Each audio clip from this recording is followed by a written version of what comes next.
2장 22절부터 35절까지를 저와 여러분이 같이 한 목소리로 함께 봉독하시겠습니다. 모세의 법대로 정결 예식의 날이 참에 아기를 데리고 예루살렘에 올라가니 이는 주의 율법에 쓴 바 첫 해 처음 난 남자마다 주의 거룩한 자라 하리라 한 대로 아기를 주께 드리고 또 주의 율법에 말씀하신 대로 산 비둘기 한 쌍이나 혹은 어린 집비둘기 둘로 제사하려 함이더라. 예루살렘에 시므온이라 하는 사람이 있으니 이 사람은 의롭고 경건하여 이스라엘의 위로를 기다리는 자라. 성령이 그 위에 계시더라. 그가 주의 그리스도를 보기 전에는 죽지 아니하리라 하는 성령의 지시를 받았더니 성령의 감동으로 성전에 들어가매 아침 부모가 율법의 관례대로 행하고자 하여 그 아기 예수를 데리고 오는지라. 시므온이 아기를 안고 하나님을 찬송하여 이르되 주제여 이제는 말씀하신 대로 종을 평안히 놓아주시는도다.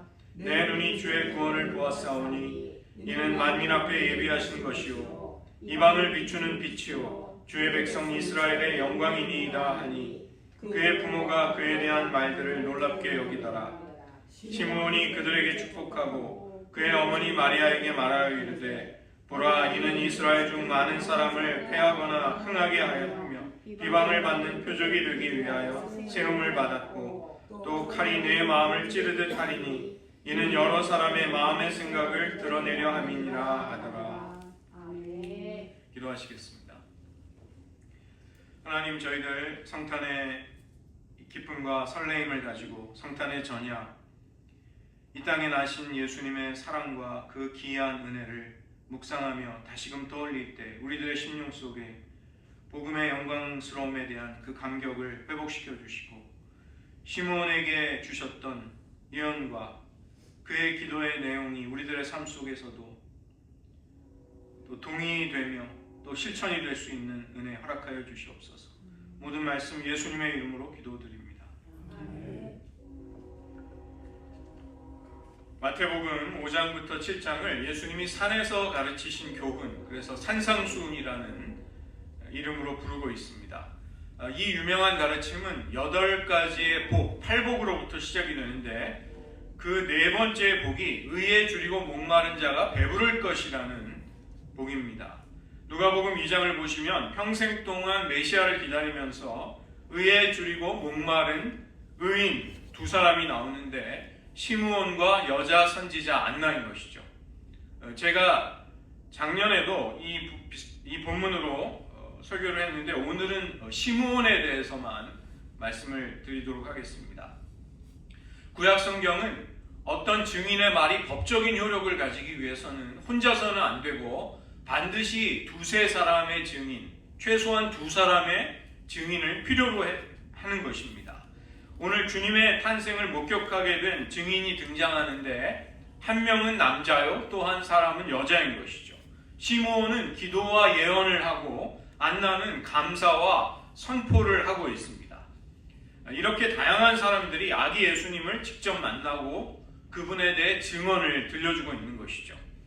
오늘은 아기 예수님을 그의 생애의 끝자락에 목격할 수 있었던, 직접 자기의 눈으로 만나 뵐 수 있었던 의인 시므온, 그의 기도와 예언에 대해서 살펴보도록 하겠습니다.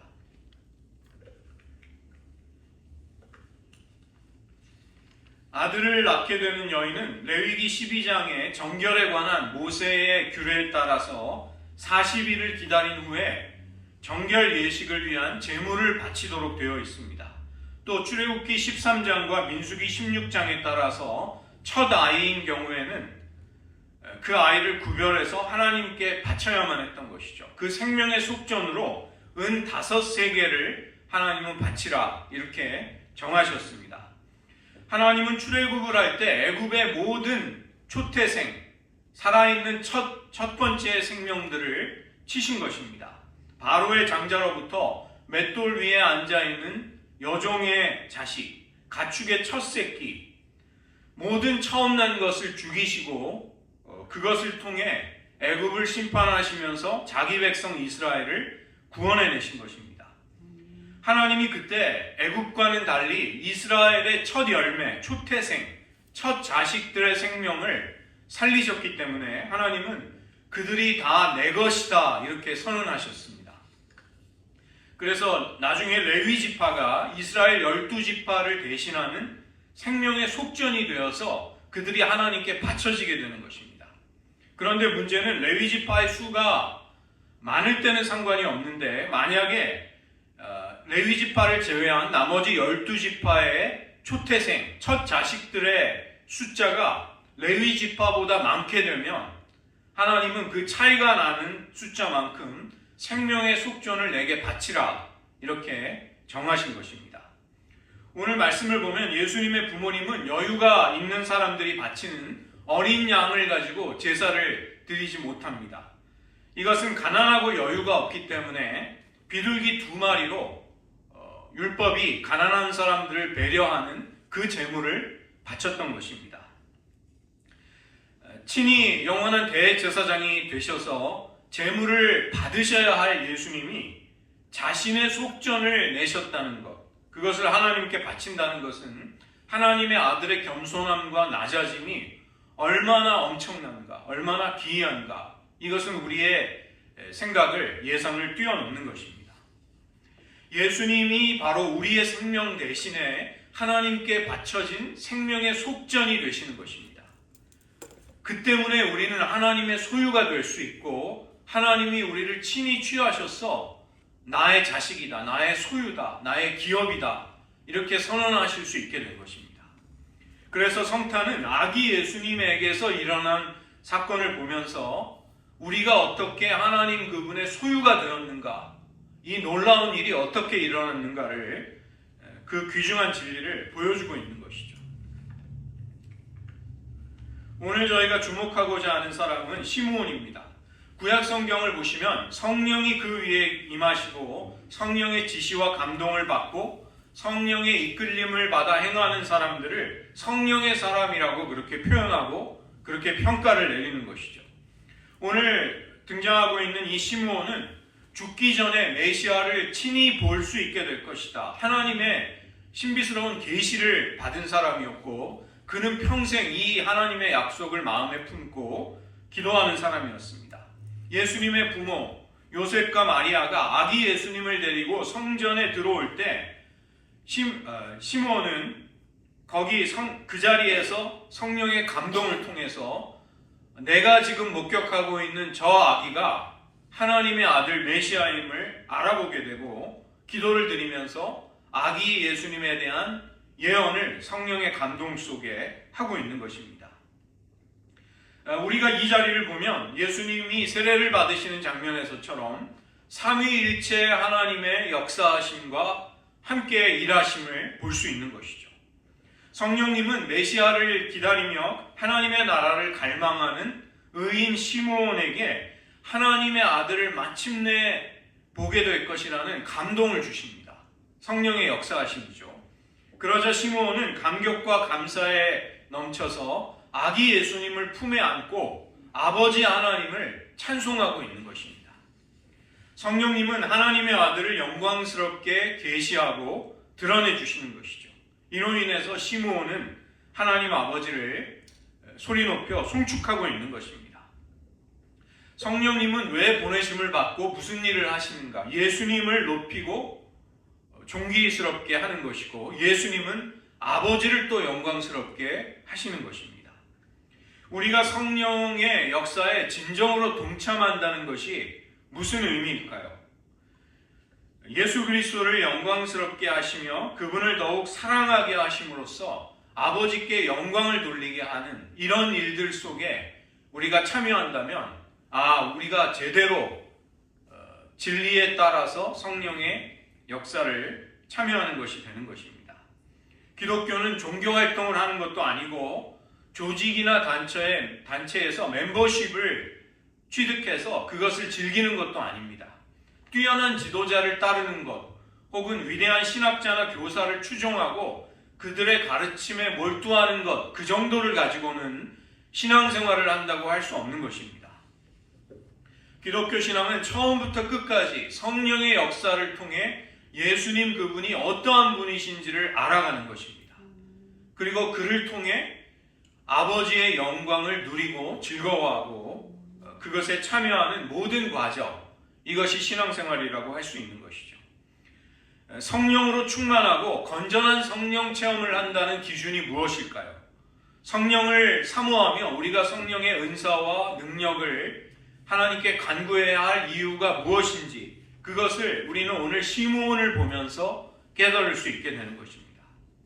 진정한 성탄의 기쁨과 축복은 바로 이 동일한 성령의 임재와 지시와 감동을 우리도 받는 가운데 이루어질 수 있는 것이죠.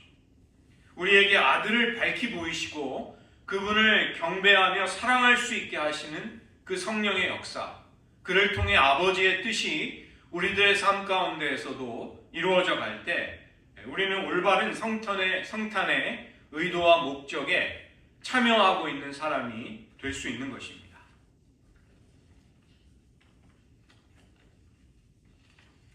시므온이 드리는 기도를 라틴어 성경에서는 눅크 디미티스라는 이름으로 이 시므온의 기도를 그렇게 부릅니다. 라틴어 성경, 라틴 불가타의 첫 두 개의 단어를 따서 그의 기도를 이름 붙인 것입니다. 그 뜻은 이제 당신이 놓아주십니다. 이제 당신이 풀어주십니다. 이제 당신이 해방해 주십니다. 이런 뜻입니다. 시므온이 그 오랜 세월 평생을 다해 메시아를 기다리고 사모하다가 마침내 메시아를 만나게 해주셨다는 고백이 여기 담겨 있는 것이죠. 그래서 놓아주신다는 것은 이제 하나님이 주신 그 비전과 약속이 실현되었으니 제가 이제 평안히 죽을 수 있게 되었습니다. 그 고백이 담겨 있는 것입니다. 평안히 놓아주시는도다. 이 고백은, 이런 평안은 오로지 메시아가 오심으로써 우리들의 삶 가운데 이루어질 수 있는 것이죠. 예수님 당시의 시대를 역사가들은 팍스 로마나, 로마가 가져온 평화의 시대, 이렇게 불렀습니다. 로마가 정한 세계 질서가 그렇다면 과연 인류를 평안하게 할 수 있고 구원할 수 있을까요? 지금 우리의 시대를 팍스 아메리카나라고 부릅니다. 미국이 가져온 세계 질서. 그러나 인간의 손을 통해서는 구원이 올 수 없는 것입니다. 오직 팍스 크리스티, 라틴어로 팍스 크리스티, 그리스도의 평화, 그리스도가 우리에게 실현시켜 주시는 평안, 그것이 우리를 구원할 수 있는 것입니다. 30절을 보시면 내 눈이 주의 구원을 보았사오니, 시므온은 내가 아기 예수님을 보았다, 아기로 오신 메시아를 보았노라, 목격했다, 이렇게 고백할 수도 있지만 내가 주의 구원을 보게 되었습니다, 이 고백을 하고 있는 것이죠. 왜 이런 고백을 하는가? 이것은 사실상 똑같은 고백이기 때문입니다. 내가 메시아를 보았다는 고백과 내가 주의 구원을 보았나이다, 이 고백은 똑같은 것입니다. 기독교의 영광, 복음의 절대적인 독특성이, 차별성이 여기에 있는 것이죠. 구원은 한 아기를 통해, 하나님이 우리에게 보내주시는 한 아기를 통해 오게 됩니다. 우리의 구원은 인간의 선, 도덕적인, 윤리적인 깨달음, 덕행, 혹은 영적인 각성, 이런 것을 통해 오는 것이 아니라 역사 속에 하나님이 보내신 한 아기를 통해, 그 아기가 장차 이루실 놀라운 일들을 통해 우리에게 오게 되는 것입니다. 지금 세상은 다원주의, 종교 간의 대화와 협력, 인류애, 이런 것을 이야기하지만 성경은 그것이 아니라 한 아기를 통해, 하나님이 보내주시는 한 아기를 통해 주의 구원이 오게 된다. 시므온은 바로 그 하나님의 구원을 내가 목격하고 있다, 이렇게 말하는 것이죠.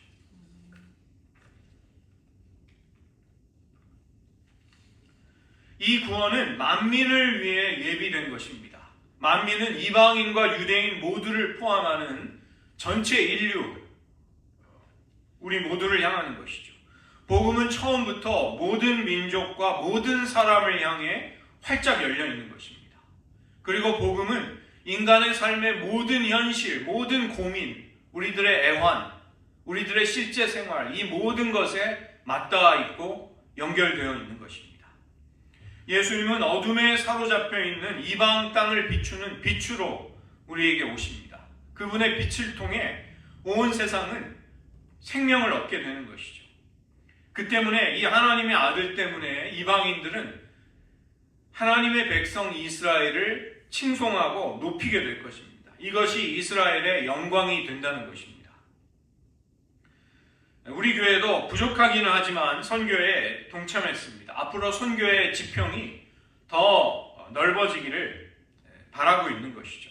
선교는 교회들이 생색을 내기 위해서 하는 프로그램이 아니라는 것입니다.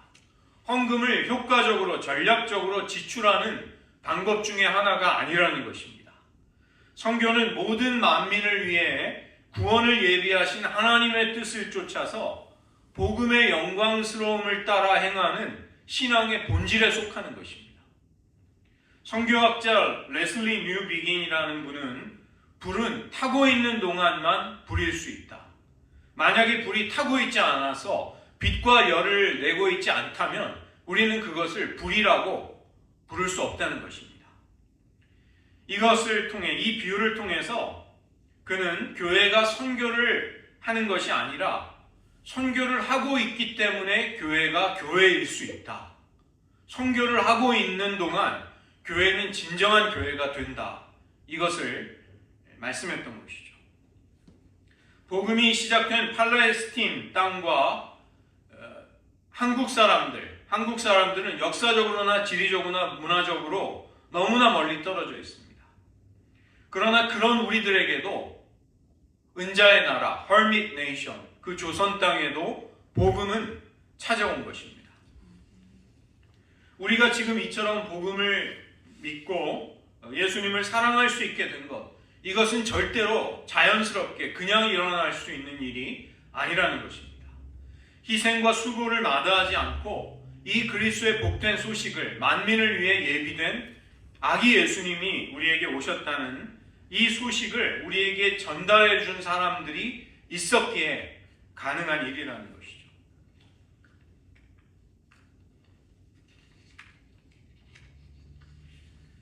1956년 1월 8일에 에쿠아도르의 아우카 부족에게 복음을 전하러 들어간 5명의 젊은 선교사들이 부족들에 의해서 창과 칼로, 그 마테체라고 해서 그 열대 우림을 매는 커다란 칼, 그것으로 살해를 당하는 충격적인 소식이 전해졌습니다.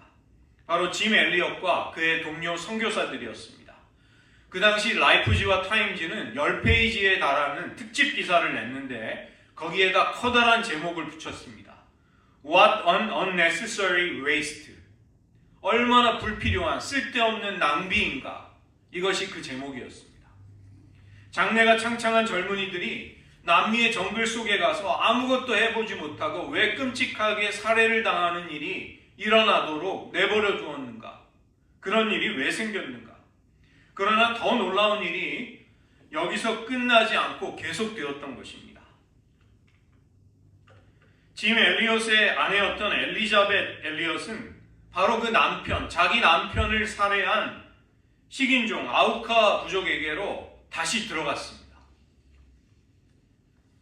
여자를 죽이는 것을 수치스러운 일로 생각한 아우카 부족은 엘리자벳이 자기들과 함께 사는 것을 허락해 주었습니다. 어느 날 아우카족의 추장이 여러 해 동안 자기들을 위해 헌신한 엘리자벳 선교사에게 질문한 것이죠. 도대체 당신은 누구이기에 우리를 위해 이렇게 수고하십니까? 그때 그녀는 대답할 수 있었습니다. 5년 전에 당신들이 죽였던 남자들 가운데 한 사람이 저의 남편입니다. 그리고 저는 하나님의 사랑에 이끌려 여기에 온 것입니다. 아우카족은 마음을 열고 예수님을 구주로 받아들이기 시작했습니다. 그로부터 10여 년이 지난 후에 5명의 선교사들의 가슴에 창과 화살을 꽂았던 사람들 중에 키모라는 아우카족 사람이 그 부족 최초의 목사가 되었습니다. 그리고 남편들의 희생으로부터 36년이 되었을 때 아우카 부족 전체가 복음을 받아들이는 엄청난 일이 일어난 것입니다. 그리고 그녀는 그 자신의 체험을 이제 책으로 낸 것입니다. 어떻게 이런 일이 가능할 수 있을까요? 그리스도의 복음은 처음부터 만민을 위해서 예비된 것입니다. 이것은 모든 사람이 들어야 한다는 것입니다. 모든 사람들이 듣도록 주님의 마음을 깨닫고 그 사랑을 먼저 받은 사람들이 이 복된 소식을 전달하기 위한 수고를, 희생을 마다하지 말아야 한다는 것이 성탄의 정신이라는 것입니다. 여러분의 곁에도 복음을 전하지만 잘 받아들이지 않는 이들이 있을 것입니다. 그러나 이 성탄의 사랑이 어떠한가를 알고 있는 우리들은 포기하지 말고 계속 기도해 주면서 사랑과 친절로, 온유함으로 또 지혜를 다해서 복음을 전하기를 쉬지 말아야 하는 것이죠. 시므온의 기도 속에 왜 이런 놀라운 내용이 담겨져 있는가? 우리는 바로 예수님의 탄생에서부터 그분의 생애가 만민을 위해 예비된 죽음으로 이어질 탄생이라는 것을 알 수 있는 것이죠.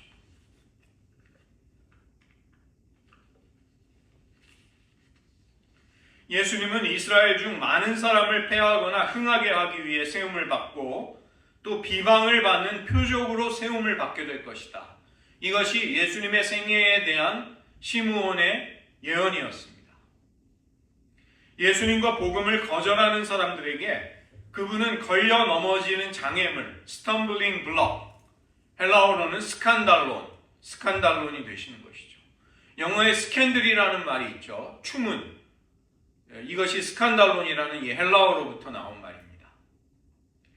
그러나 영접하고 복음을 받아들인 이들에게 예수님은 머릿돌과 기초석이 되셔서 우리들을 하나님의 성전으로 지어가실 것입니다.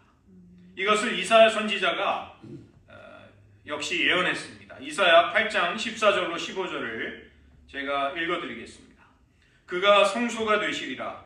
이는 이스라엘의 두 집에는 걸림돌과 걸려 넘어지는 반석이 되실 것이며 예루살렘 주민에게는 함정과 올무가 되시리니 많은 사람들이 그로 말미암아 걸려 넘어질 것이며 부러질 것이며 덫에 걸려 잡힐 것이니라. 그분은 생명을 전달해 주시기 위해 오셨는데 영접을 받기는커녕 도리어 비방을 받는 표적이 되십니다. 여기서 비방은 그냥 말로만 비방한다는 것이 아니라 그분이 가셔야 할 십자가의 죽음, 그분의 받으실 고난을 가리키는 것이죠.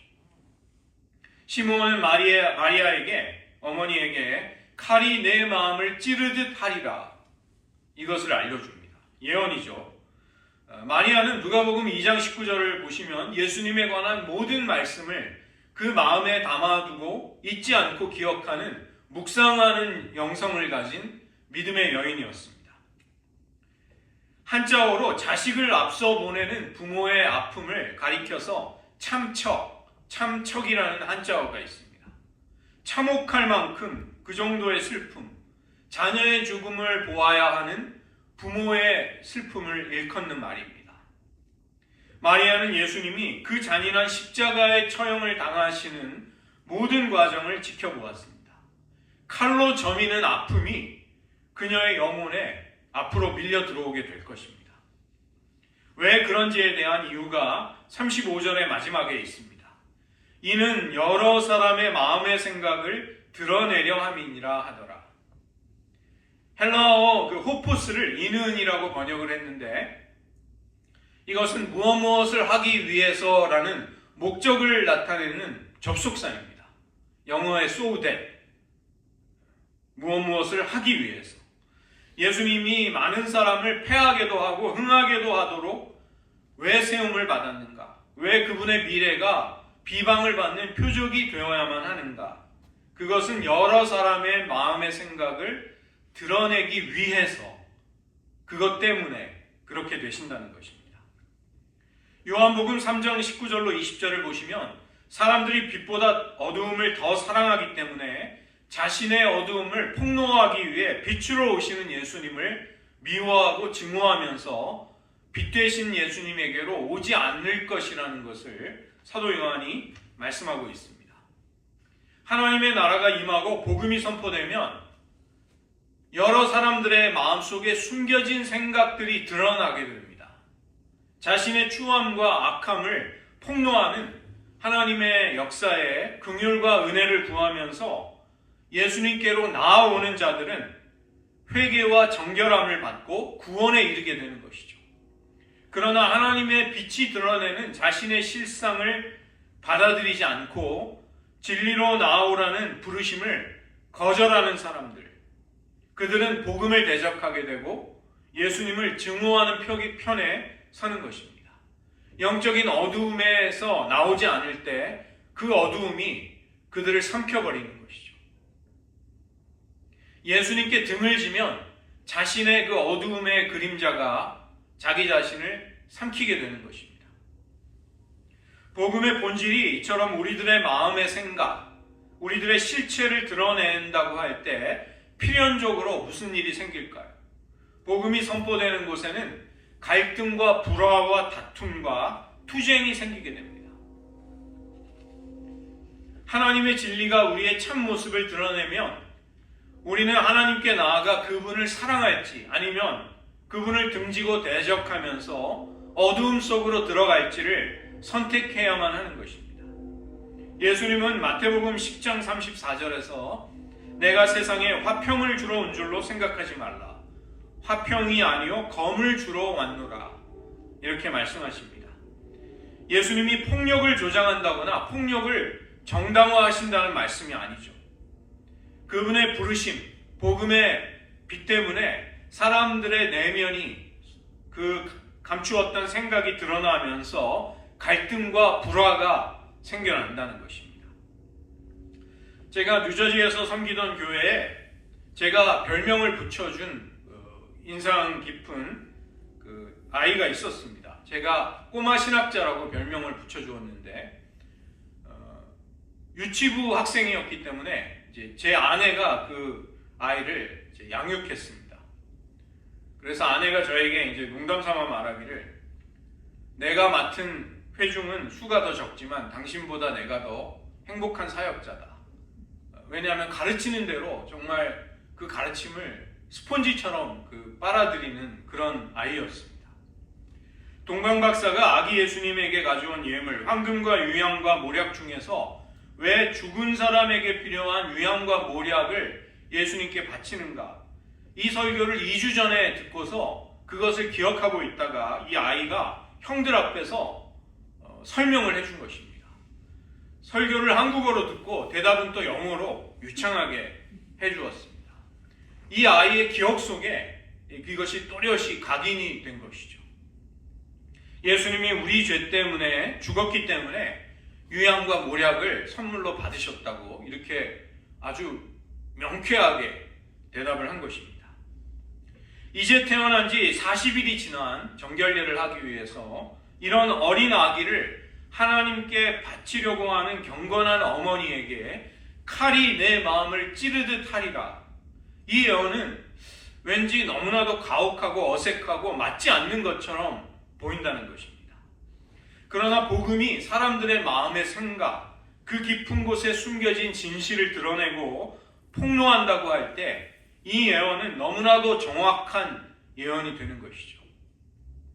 마리아야, 너는 메시아를 거절하고 죽이려는 사람들의 마음속에 있는 무서운 실체를 보게 될 것이다.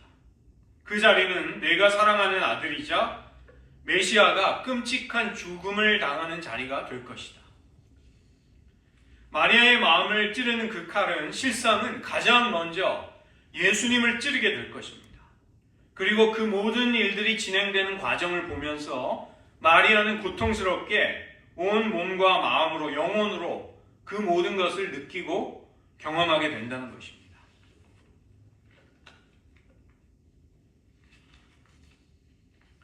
마리아는 개인적으로는 예수님의 육신의 어머니이지만 사실은 모든 신앙인들의 표상이자 우리 신앙인들을 대표하고 있는 것입니다. 우리도 주님을 우리의 마음에 품고 살아갈 때 칼이 우리의 마음을 찌르듯 하는 일들이 우리에게 닥치게 될 것입니다. 이것은 복음의 특징 때문에, 복음의 본질 때문에 일어나는 아픔과 갈등이 우리에게도 일어난다는 것입니다. 그때 무엇을 어떻게 해야 할까요? 마리아처럼 그 칼을 우리의 마음으로 받아들일 수 있어야 한다는 것입니다. 예수님이 그렇게 하셨습니다. 마리아도 그렇게 했고 짐 엘리엇 선교사와 그의 아내 엘리자벳 엘리엇도 그렇게 한 것입니다. 이것은 불의와 부조리와 악의 세력을 불합리한데도 억지로 견뎌내려는 말이 아닙니다. 불의와 거짓에 타협하라는 것도 아닙니다. 우리가 주님 편에 서게 될 때 우리는 은혜와 영광도 받지만 갈등과 싸움과 영적인 전쟁 한가운데 놓이게 된다는 것입니다. 마리아는 칼이 자신의 마음을 찌르듯 하는 고통도 겪게 되지만 죽음을 깨뜨리고 부활하신 예수님에 의해서 악의 모든 권세가 무너지고 사람들의 생각과 마음이 놀랍도록 변화되는 기적, 그 기적 역시 보게 될 것입니다.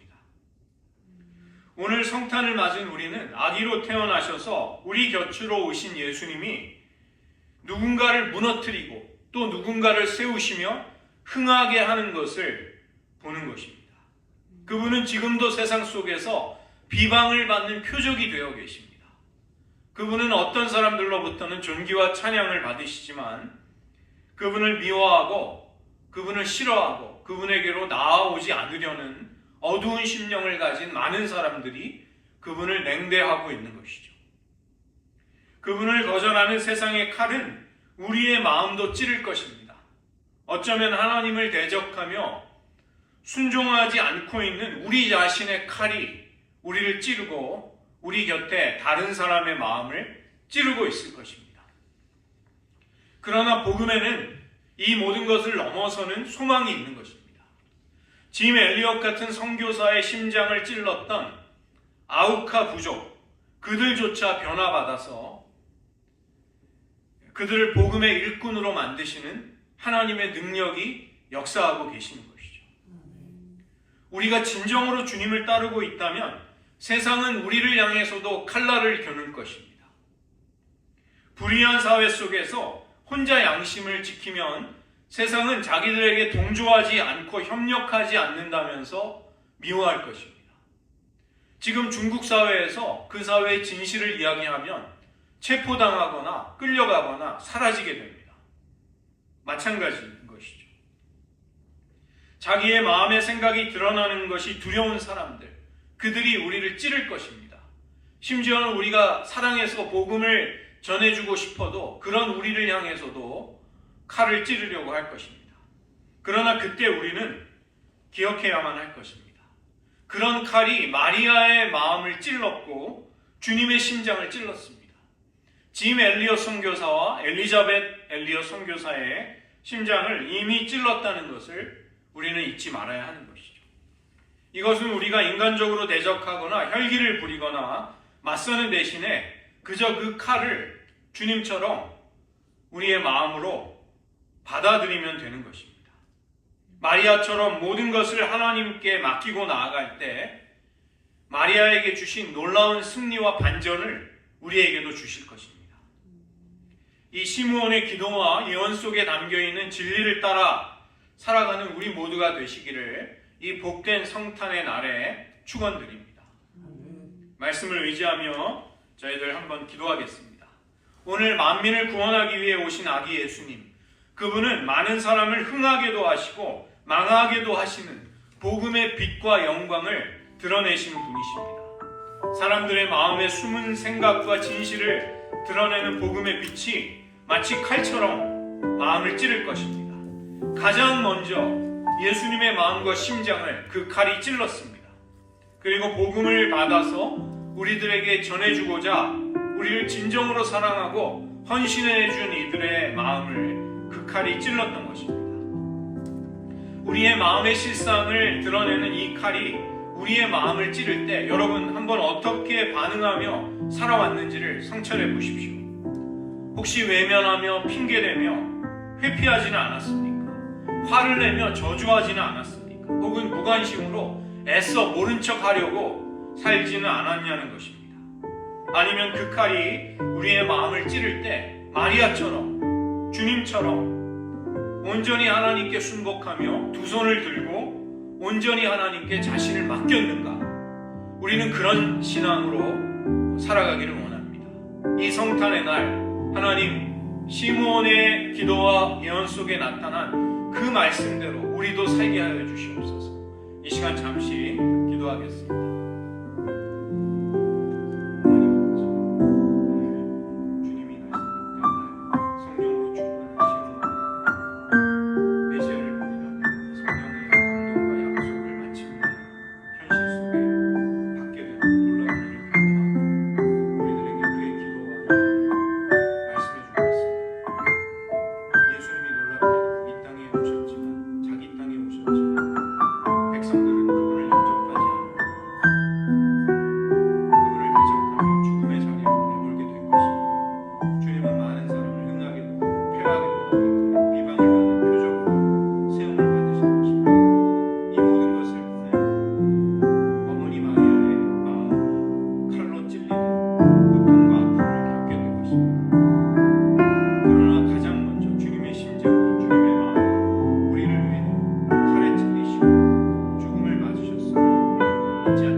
하나님, 오늘 아기 예수님이 우리에게 오신 복된 날, 주님은 자기 땅에 오셨지만 백성들이 그분을 영접하지 아니하고 도리어 주님을 냉대하며 십자가의 자리로 내몰았음을 다시 한번 기억합니다.